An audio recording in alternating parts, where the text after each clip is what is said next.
est 1 heure du matin, un crayon en bois à la main. J'ai besoin d'écrire ce que je ressens, la fatigue me pique les yeux gorgés de sang. Mon esprit est troublé, je n'arrive pas à penser, et pourtant les mots s'écrivent sans arrêter. Pendant que j'efface et recommence souvent, je sens que la mine peut se casser à tout moment. Y a ma femme qui dort dans notre lit, qui se réveille parfois et se demande où je suis. Tant bien que mal, elle se rendort dans l'inquiétude. Elle se lève, je lui dis ça va bien comme d'habitude, mais elle n'est pas dupe. J'ai droit à un gros câlin, la chaleur de sa peau, de son amour me font du bien. J'en oublie presque ma détresse, ma tristesse. Pendant qu'elle s'en retourne, j'écris un autre SOS. Pendant tout ce temps, je pense à aller marcher. On dit que ça fait du bien au cerveau de bouger. Moi, il faut que je rime, que je m'exprime, pour pas que je déprime et que ça m'abîme. C'est ma zone de confort, mon réconfort.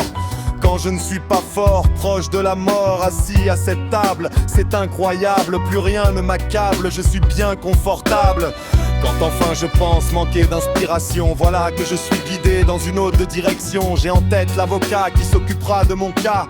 Je me demande combien tout cela me coûtera pour avoir la garde. La moitié du temps, c'est un juge qui décidera pour mon enfant. J'essaye de ne pas angoisser à cette idée, mais si ça devait m'être refusé, comment je réagirais ?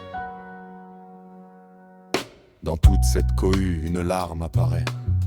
Elle est tombée sur ce que j'écrivais à cette heure. C'est peut-être dû à un coup de barre.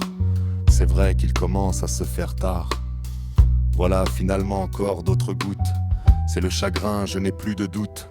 Mon corps exprime ce que je ne veux pas montrer. Un visage abattu gagné par une peine désavouée. Ce n'est pas le plus beau des récits, simplement un petit bout de ma vie. Je n'arrive plus à trouver le sommeil.